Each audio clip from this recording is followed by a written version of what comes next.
बच्चों, क्या हाल चाल है? कैसी चल रही है आपकी स्टडीज़? मैं उम्मीद कर रही हूँ कि आपकी स्टडी अच्छी चल रही होंगी और मेरे वीडियोस आपको हेल्प कर रहे होंगे आपकी स्टडीज़ को फिनिश करने में। तो जैसे आपको पता है कि मैंने almost SS, English, science, math सब स्टार्ट कर लिया है। आपको पेपर्स में देती जा रही हूँ। तो साइंस का पेपर 2 कंप्लीट हो चुका है। पेपर 3 का सेक्शन ए आज हम करने वाले हैं।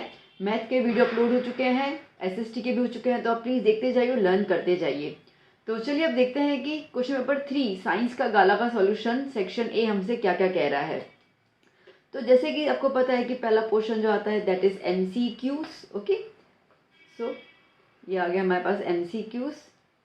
ओके, अब क्या कह रहे हैं यहाँ पे ये, which of the following solution is neutral. इसमें से कौन सा सॉल्यूशन न्यूट्रल है ना? Juice of the citric fruits. अब सिट्रिक मतलब कि खट्टे, खट्टों में तो एसिड होता है ना, लेमन जूस भी एसिड होता है। सॉल्यूशन ऑफ वॉशिंग सोडा ये बेसिक होता है। An aqueous solution of salt NaCl, NaCl neutral होता है। ठीक है, तो इसके लिए D is the correct option. Okay, next, which of the following member which is the first member of the alkyne homologous series. Alkyne का पहला member कौन सा है? तो पीछे क्या है, YNE। तो देखो YNE वाले कितने हैं, A और C है, E और ये तो काउंट होगा ही नहीं। ठीक है, अब सीधी सी बात आपको पता है, first member is meth, second member is eth. और अल्काइन और अल्कीन के अंदर ईथ से स्टार्ट होता है, मीथ वाला कुछ भी कंपाउंड अवेलेबल नहीं होता है, तो ये क्या हो जाएगा, ethyne. Okay, next, dash is responsible या dash is necessary for the autotrophs. अब ऑटोट्रॉप्स के लिए क्या क्या ज़रूरी है, मतलब कि प्लांट्स को खाना बनाने के क्या क्या उनको चाहिए? कार्बन डाइऑक्साइड और वाटर चाहिए, बिल्कुल। क्लोरोफिल चाहिए, हाँ चाहिए। सनलाइट वो भी चाहिए। तो ऑल द गिवन, ठीक है, सारे के सारे उनको चाहिए। Next, if 5 equal pieces of resistance wire having 5 ohms resistance are connected in parallel, their equivalent resistance will be dash. Okay, देखो आपके पास 5 रेजिस्टेंस है, R1, R2, R3, R4 और R5, और तीनों इक्वल है। पांचों इक्वल है क्यों? क्योंकि इनके अंदर इन सबका जो रेजिस्टेंस है वो 5 ओमेगा है। ओके, तो इन्होंने कहा है कि कनेक्टेड इन पैरेलल।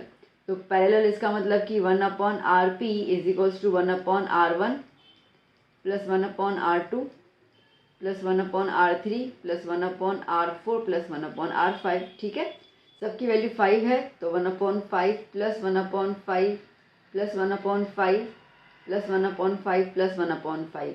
अब सबका डिनोमिनेटर सेम है, तो मतलब कि ऊपर वाले नंबर्स को प्लस कर लेंगे, तो 1 + 1 2 3 4 5, तो क्या हो जाएगा 5/5। कटिंग कर लो, कितना आया 1। ओके, तो आंसर क्या आएगा 1 ओमेगा। Okay, done. चलिए next, the magnification produced by a plane mirror is always 1। ठीक है, मैग्निफिकेशन हमेशा 1 होता है प्लेन मिरर का। क्यों? देखो मैग्निफिकेशन का फॉर्मूला क्या होता है, height of image upon height of object. और प्लेन मिरर में जितनी ऑब्जेक्ट की हाइट दिखती है उतनी ही इमेज में उसकी हाइट दिखती है, तो दोनों की वैल्यू सेम होती है। ठीक है, दोनों की वैल्यू सेम होती है, as HO is always equals to HI in the plane mirror. इसके लिए आंसर 1 आता है। ओके, 6th क्वेश्चन, जल्दी finds it difficult to see nearby objects comfortably and distinctly, what is the cause of this defect. ठीक है, जल्दी जो है वो उसको बहुत डिफ़िकल्टी हो रही है नज़दीक, ओके, नियर बाय मतलब कि नज़दीक की चीज़ें देखने में, तो उसका डिफेक्ट क्या है। अब देखो नज़दीक की चीज़ नहीं देख पा रही है, इसका मतलब कि उसको हाइपरमेट्रोपिया है। इतना तो क्लियर हो गया है ना। ओके, अब हाइपरमेट्रोपिया में क्या होता है बेटा, जो सिलेरी मसल्स होते हैं ना वो वीक हो जाते हैं। ठीक है, तो एक तो ये पॉइंट होगा। दूसरा, डिक्रीजिंग इलास्टिसिटी ऑफ आइलैंड्स। ठीक है, अब सिलेरी मसल्स वीक हो जाएंगे तो आइलैंड्स को पकड़ भी नहीं पाएंगे अच्छे से, इसके लिए उनकी भी इलास्टिसिटी क्या हो जाए, डिक्रीज हो जाती है। थर्ड क्या है, वीकनिंग ऑफ आइरिस। आइरिस का कोई इसमें लेना नहीं होता है। And weakening of optic nerves का भी कोई। ठीक है, तो ये दोनों पॉइंट्स ही गलत है, तो इसके लिए फर्स्ट एंड सेकंड, तो A is the correct answer. Next, graphite structure is formed by the dash array being placed in the layers one above the other। Graphite कैसे बनता है? ठीक है, तो ग्रेफाइट जो है वो हेक्सागोनल बनता है। इसका मतलब कि इस तरीके से एक ग्रेफाइट बनेगा। ठीक है, फिर इसके साथ ऐसे करके दूसरा ग्रेफाइट आ जाएगा, ऐसे करके हेक्सागोनल्स की जो लिस्ट होती, मतलब जो सीरीज ऐसे बनती है। आपके टेक्स्ट बुक के अंदर एलोट्रॉप्स ऑफ कार्बन में फिगर दिया होगा ग्रेफाइट का, देख लीजिएगा। ठीक है, तो इसका मतलब एक्चुअली क्या होता है ना, इसमें इसका मतलब ये होता है कि एक कार्बन जो है, जैसे ये एक कार्बन हुआ, ठीक है, वो 2 और कार्बन से मिलके बनता है, मतलब 3 कार्बन से मिलके बनता है, ठीक है, फिर ये 3 हो गए, तो इस तरीके से वो हेक्सागोनल स्ट्रक्चर बना लेते हैं। ओके, चलिए next. A current through a horizontal power line flows in east to west direction. When viewed from the east end, the magnetic field at any point below or above the wire turns dash in a plane perpendicular to the wire. ठीक है, अब main अपन को जो मुद्दा देखना है वो ये देखना है, a current flows horizontal power, मतलब हॉरिजॉन्टल लाइन में जाएगा, in east to west direction. Okay, अब अगर हम देखते हैं यहाँ पे ईस्ट टू वेस्ट हॉरिजॉन्टल, ठीक है, तो हमें राइट हैंड थंब रूल का यूज़ करना होता है, ठीक है। अब हॉरिजॉन्टल में ईस्ट टू वेस्ट की तरफ जा रहा है, ये ईस्ट होता है, ये वेस्ट होता है, ठीक है, मतलब कि ईस्ट से वेस्ट की तरफ जो है वो करंट जा रहा है, इस डायरेक्शन में जा रहा है, तो thumb indicates the direction of the current. Question क्या पूछ रहा है यहाँ पे, the magnetic field at any point, ठीक है, मैग्नेटिक फील्ड जो होगा, ठीक है, मैग्नेटिक फील्ड जो होगा ये वायर के ऊपर या नीचे जो भी हम देखें, तो वो किस डायरेक्शन में जाएगा।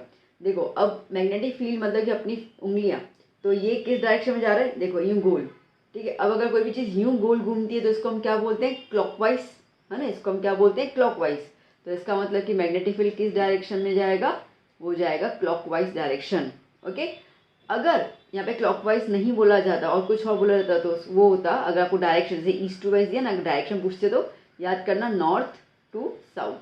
क्लॉकवाइज में क्या होता है, नॉर्थ टू साउथ, ठीक है, जस्ट एक इंफॉर्मेशन दिया मैंने आपको। Next, resin and gums are dash materials of plants, ये वेस्ट प्रोडक्ट होता है प्लांट्स का, इसके लिए excretory material. Okay, there are dash pairs of chromosomes found in the somatic cells, ठीक है, सोमेटिक सेल्स के अंदर कितने पेयर ऑफ क्रोमोसोम्स पाए जाते हैं, 23, ठीक है, 23 पेयर, 46 नंबर 23 पेयर, ठीक है, 46 में मत नहीं करके आना, 23 में एक पेयर, मतलब एक पेयर में एक क्रोमोसोम फादर के यहाँ से, एक क्रोमोसोम मदर के यहाँ से। The formula for magnification of a mirror, mirror के लिए होता है -v/u, ठीक है। Dash non metal possess lustre, lustre मतलब कि आयोडीन, ठीक है, आयोडीन जो होता है वो काफ़ी चमकदार होता है। Next, state the statements true and false. Bromine is a gas, वो लिक्विड होता है, bromine is a non metal liquid, ठीक है, तो इसके लिए ये आंसर है फॉल्स। ये क्या होता है, नॉन मेटल लिक्विड होता है ये। Next, when a girl is born her ovaries contain thousands of immature ovules, बात सही है, ठीक है, जब लड़की पैदा होती है ना तो वो ऑलरेडी हजारों ओवरीज मतलब कि एग ओव्यूल्स वो अपने साथ लेके पैदा होती है, इमेच्योर होती है, जब वो पुबर्टी एज में आ जाती है फिर धीरे धीरे वो मैच्योर होते हैं एग और रिलीज होते हैं बॉडी से, तो yes it's true. If the ciliary muscles are relaxed then the lens is thin, हाँ ठीक है, अगर सिलेरी मसल रिलैक्स है तो लेंस थिन रहता है, पतला होता है, ठीक है, खींचते हैं तो थिक हो जाता है, yes true, it's also true. Electricity cannot pass through the aqueous solution of NaOH, नहीं फॉल्स। देखो, हमें ये पता है कि इलेक्ट्रिसिटी पास होने के लिए वी नीड आयंस, ठीक है, तो यहाँ पे NaOH को हम Na+ और OH- में डिवाइड कर सकते हैं ना, हाँ बिल्कुल कर सकते हो, पानी में आप एक्वस सॉल्यूशन है तो यस इट इज़ पॉसिबल। तो अगर ये आयंस आया तो मतलब कि इलेक्ट्रिसिटी पास हो सकती है, इन्होंने बोला कैनॉट पास, तो आंसर क्या हो जाएगा, फॉल्स, ठीक है।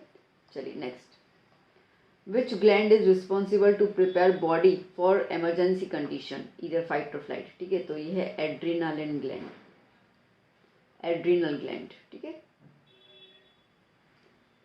Next, what is there in the stigma of ovary, ठीक है, स्टिग्मा ऑफ ओवरी में स्टिग्मा ऑफ फ्लावर में क्या है, ओवरी, आपको फिगर पता होगा ना, ऐसे करके आता है यूं, ठीक है, ऐसे करके आती है और फिर यूं करके मटके की तरह बन जाता है, ठीक है, तो यहाँ पे क्या होता है, ओवरी होता है ये, तो इसको अपन कहते हैं स्टिग्मा फ्लावर में, और नीचे ओवरी कनेक्टेड होता है। Find and right the mismatch pair of from the following, correction of near sightedness defect concave, हाँ सही है, correction of the far sightedness defect concave, नहीं इसमें कॉन्वेक्स आएगा ना, ठीक है, ये क्या हो जाएगा, कॉन्वेक्स लेंस, तो इसके लिए B is the correct option, ठीक है, मतलब ये मिसमैच है। Next, how many electrons are there in 1 coulomb electric charge. ठीक है, 1 कूलम ऑफ इलेक्ट्रिक चार्ज में 6 × 10⁻18 इलेक्ट्रॉन्स होते हैं। देखो 6 × 10⁻18 भी होते हैं, विच इज़ अप्रॉक्स। कई की जगह पे आपको ऐसा भी लिखा होगा 6.25 × 10⁻18। ठीक है, दोनों वैल्यू सेम ही है, दोनों का वैल्यू सेम है। ठीक है, आप कुछ भी लिख सकते हैं। 6 × 10⁻18 काफ़ी ईजी रहता है। ओके, चलिए next, mid brain. Mid brain हमारे देखने की और सुनने की शक्ति को मैनेज करता है, तो इसके लिए मिड ब्रेन आएगा लिसनिंग, विजुअल एंड हियरिंग वाला होता है। हिंड ब्रेन जो होता है वो सेलिवेशन। ठीक है, सलाइवेशन, जो हमें मुंह में जो हमारा सलाइवा आता है वो। Next, grass. ग्रास तो प्रोड्यूसर होगा, ठीक है, क्योंकि वो खाना बनाता है।